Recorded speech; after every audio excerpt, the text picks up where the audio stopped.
नमस्कार दोस्तों, दर्शन decode channel पर आपका एक बार फिर से बहुत बहुत स्वागत है।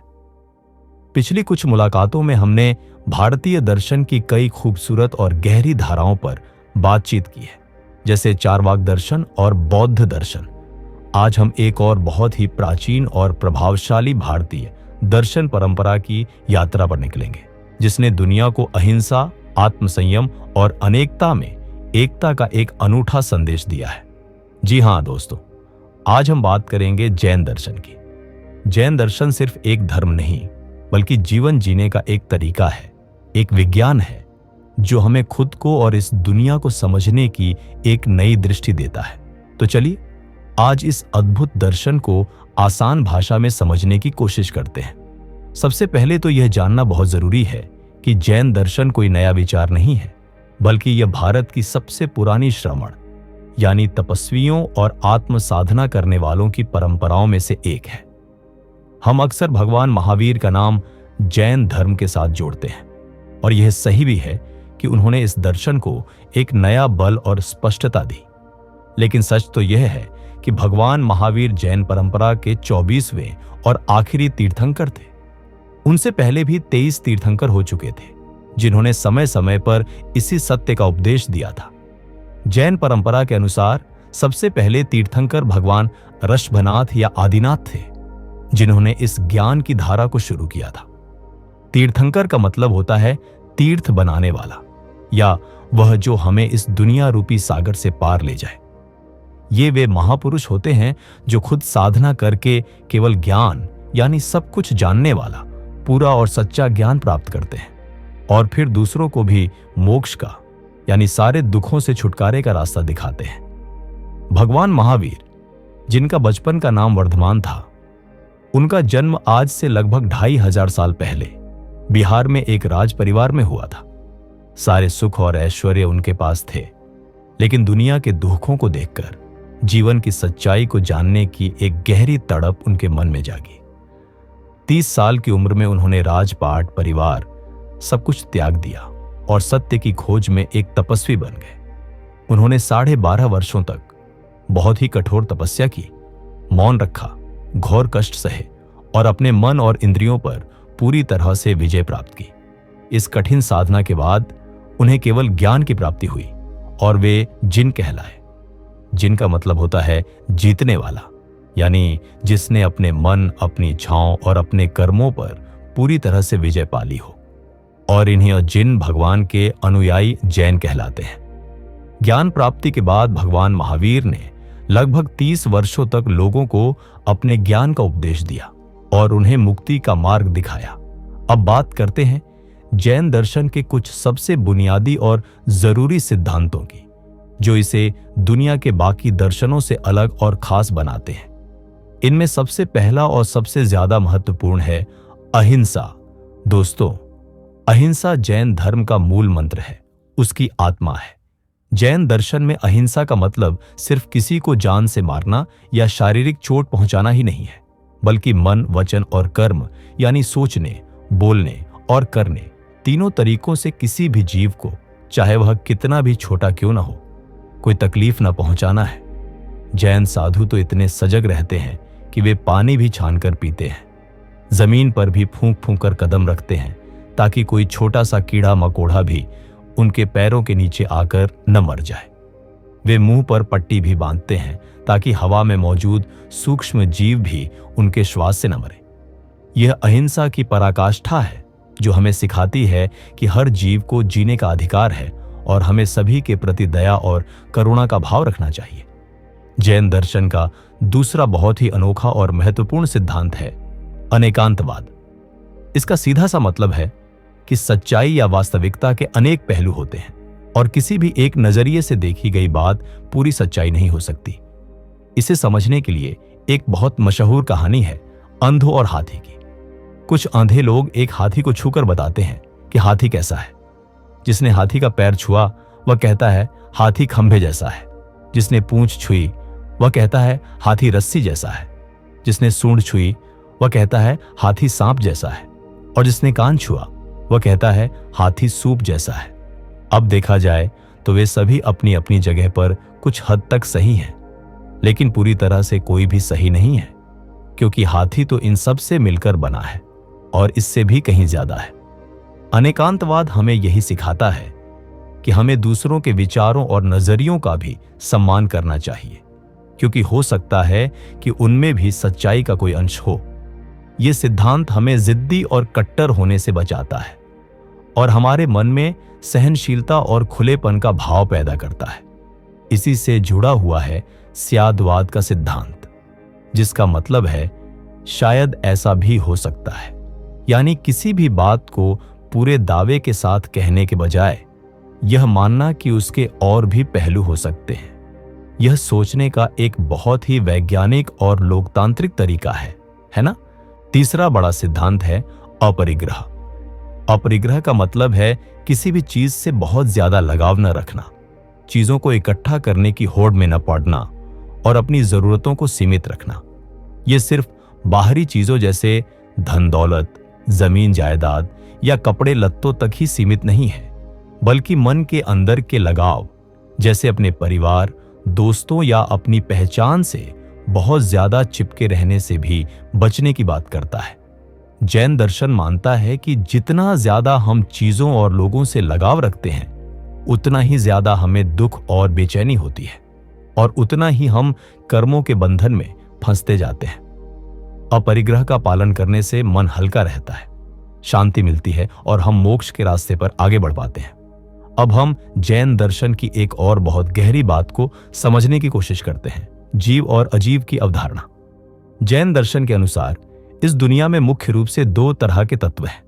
जीव यानी जिसमें चेतना है, जो जानता देखता है, और अजीव यानी जिसमें चेतना नहीं है, जो जड़ है।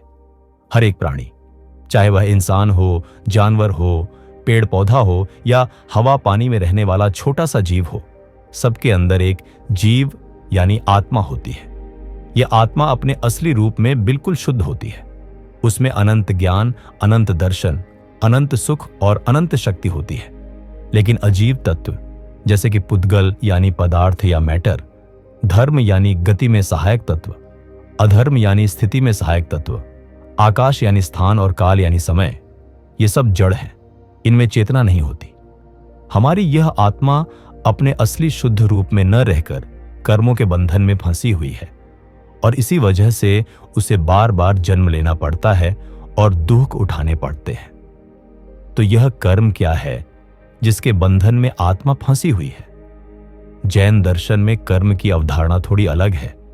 यहां कर्म को सिर्फ हमारे अच्छे बुरे कामों का नतीजा ही नहीं माना जाता, बल्कि कर्म को बहुत ही सूक्ष्म, बहुत ही बारीक पदार्थ के कणों के रूप में देखा जाता है, जिन्हें कर्म पुद्गल कहते हैं। जब हमारे मन में गुस्सा, घमंड, छल कपट या लालच जैसे बुरे भाव, जिन्हें कषाय कहते हैं, पैदा होते हैं, तो हमारी आत्मा की तरफ इन कर्म कणों का बहाव शुरू हो जाता है, जिसे आश्रव कहते हैं। और फिर ये कर्म कण आत्मा के साथ चिपक जाते हैं, दूध में पानी की तरह मिल जाते हैं और आत्मा को भारी बना देते हैं, उसकी असली चमक और शक्ति को ढक लेते हैं। इसी को बंध यानी कर्मों का बंधन कहते हैं। यही कर्म हमारी आत्मा के असली स्वभाव को प्रकट नहीं होने देते और हमें बार बार अलग अलग योनियों में जन्म लेने और दुख भोगने के लिए मजबूर करते हैं। तो अब सवाल यह उठता है कि इस कर्म के बंधन से छुटकारा कैसे पाया जाए? आत्मा को उसके असली शुद्ध रूप में वापस कैसे लाया जाए? इसी छुटकारे को मोक्ष कहते हैं और जैन दर्शन मोक्ष पाने का एक बहुत ही स्पष्ट और व्यवस्थित रास्ता बताता है। इस रास्ते के 3 सबसे जरूरी हिस्से हैं, जिन्हें त्रिरत्न यानी 3 रत्न कहा जाता है। ये 3 रत्न हैं सम्यक दर्शन, सम्यक ज्ञान और सम्यक चारित्र। सम्यक दर्शन का मतलब है सही श्रद्धा, सही विश्वास या सही नजरिया। इसका मतलब है तीर्थंकरों के बताए हुए सत्य पर, आत्मा के अस्तित्व पर, कर्म के सिद्धांत पर और मोक्ष के मार्ग पर पक्का विश्वास रखना। यह अंधविश्वास नहीं है, बल्कि विवेक और तर्क पर आधारित गहरी आस्था है। सम्यक ज्ञान का मतलब है सही और पूरा ज्ञान, यानी जीव, अजीव और बाकी सभी तत्वों का जैसा असली स्वरूप तीर्थंकरों ने बताया है, उसे ठीक ठीक जानना और समझना। यह जानना कि आत्मा क्या है, कर्म क्या है, बंधन क्या है और मोक्ष क्या है। सम्यक दर्शन के बिना सच्चा ज्ञान नहीं हो सकता और सच्चे ज्ञान के बिना सही आचरण मुश्किल है। सम्यक चारित्र का मतलब है सही आचरण, सही व्यवहार या सही जीवन शैली। जो कुछ हमने सही श्रद्धा से माना है और सही ज्ञान से जाना है, उसे अपने जीवन में उतारना, उसके अनुसार जीना ही सम्यक चारित्र है। इसमें जैन धर्म के नैतिक नियमों का पालन करना शामिल है। जैन साधुओं के लिए ये नियम बहुत कठोर होते हैं, जिन्हें महाव्रत कहते हैं, जैसे पूरी तरह से अहिंसा का पालन, हमेशा सच बोलना, चोरी न करना, ब्रह्मचर्य का पालन और किसी भी तरह का परिग्रह न रखना। घर गृहस्थी में रहने वाले लोगों यानी श्रावकों के लिए ये नियम थोड़े सरल होते हैं, जिन्हें अनुव्रत कहते हैं, लेकिन उनका लक्ष्य भी मन, वचन और कर्म की शुद्धि ही होता है। मोक्ष पाने के लिए सिर्फ इन 3 रत्नों का पालन ही काफी नहीं है, बल्कि हमें 2 और काम करने होते हैं। पहला है संवर, यानी नए कर्मों को आत्मा की तरफ आने से रोकना। जैसे किसी नाव में अगर छेद हो तो पहले उस छेद को बंद करना पड़ता है ताकि और पानी अंदर न आए। उसी तरह हमें अपने मन, वचन और शरीर को इस तरह काबू में रखना होता है, अपने अंदर की बुरी इच्छाओं और कषायों को इतना शांत करना होता है कि नए कर्म हमारी आत्मा की ओर आकर्षित ही न हो। यह आत्म संयम, अनुशासन और व्रतों का पालन करने से होता है। दूसरा काम है निर्जरा, यानी जो पुराने कर्म हमारी आत्मा के साथ पहले से चिपके हुए हैं, उन्हें धीरे धीरे करके आत्मा से अलग करना, उन्हें झाड़ना या नष्ट करना। जैसे नाव में भरे हुए पानी को बाहर निकालना पड़ता है, उसी तरह हमें तपस्या करके अपने पुराने कर्मों को खत्म करना होता है। तपस्या भी 2 तरह की होती है। बाहरी तपस्या, जैसे उपवास रखना, कम खाना, शरीर को थोड़ा कष्ट देना, और भीतरी तपस्या, जैसे प्रायश्चित करना, विनय रखना, स्वाध्याय करना और ध्यान करना। जब सारे नए कर्म आने बंद हो जाते हैं और सारे पुराने कर्म आत्मा से पूरी तरह अलग हो जाते हैं, तब आत्मा अपने असली शुद्ध बुद्ध मुक्त स्वरूप को पा लेती है। यही मोक्ष है। मोक्ष में आत्मा हमेशा के लिए अपने अनंत ज्ञान, अनंत दर्शन, अनंत सुख और अनंत शक्ति में लीन हो जाती है। उसे फिर कभी जन्म नहीं लेना पड़ता, कोई दुख नहीं छू पाता। जैन जीवन शैली में इन सिद्धांतों को रोजमर्रा की जिंदगी में उतारने के लिए कई तरह के अभ्यास और नियम हैं, जैसे शुद्ध और सात्विक शाकाहारी भोजन करना, क्योंकि मांसाहार में हिंसा होती है। पानी छानकर पीना, सूर्यास्त से पहले भोजन कर लेना, ताकि रात में अनजाने में किसी जीव की हिंसा न हो जाए। रोजाना सामायिक यानी कुछ समय के लिए ध्यान और आत्मचिंतन करना, तीर्थंकरों की पूजा भक्ति करना और सभी जीवों के प्रति दया और सम्मान का भाव रखना। जैन परंपरा में सल्लेखना या संथारा नाम की एक बहुत ही विशेष और गहरी प्रथा भी है, जिसे अक्सर गलत समझ लिया जाता है। यह आत्महत्या नहीं है, बल्कि जब किसी साधक या श्रावक को लगता है कि उसका जीवन अब पूरा हो चुका है, शरीर साथ नहीं दे रहा और मृत्यु निश्चित है, तो वह जानबूझकर पूरी चेतना और शांति के साथ धीरे धीरे अन्न जल का त्याग करके अपने शरीर को शांत करता है, ताकि वह बिना किसी मोह या दुख के शांति और समाधि के साथ इस दुनिया से विदा ले सके। यह एक बहुत ही ऊंची आध्यात्मिक अवस्था में गुरु की आज्ञा से और बहुत सोच समझकर लिया जाने वाला कदम होता है। तो दोस्तों, अब सवाल ये उठता है कि आज के इस भाग दौड़ वाले, तनाव भरे और भौतिकवादी युग में जैन दर्शन की ये बातें कितनी काम की है, कितनी प्रासंगिक है। अगर हम ध्यान से देखें तो जैन दर्शन के सिद्धांत आज शायद पहले से भी ज्यादा जरूरी हो गए हैं। उनकी सिखाई हुई अहिंसा हमें न सिर्फ शारीरिक हिंसा से, बल्कि आज के समय में बढ़ती हुई मानसिक हिंसा, नफरत और असहिष्णुता से भी बचा सकती है। पर्यावरण का जो संकट आज पूरी दुनिया के सामने खड़ा है, उसका एक बड़ा कारण इंसान का प्रकृति के प्रति हिंसक और लालची रवैया ही तो है। जैन दर्शन की अहिंसा हमें प्रकृति और हर जीव के साथ प्यार और सम्मान से रहना सिखाती है। अनेकांतवाद का सिद्धांत आज की दुनिया में, जहां लोग अपने अपने विचारों को लेकर इतने कट्टर हो जाते हैं, लड़ाई झगड़े करते हैं, वहां हमें दूसरों को समझने, उनके नजरिए का सम्मान करने और शांति से मिलकर रहने की प्रेरणा देता है। यह हमें सिखाता है कि अलग अलग विचार भी सही हो सकते हैं। अपरिग्रह यानी जरूरत से ज्यादा चीजें जमा न करने और सादा जीवन जीने का सिद्धांत आज की उपभोक्तावादी संस्कृति, जहां हम हर समय नई नई चीजों के पीछे भागते रहते हैं, के लिए एक बहुत बड़ा समाधान हो सकता है।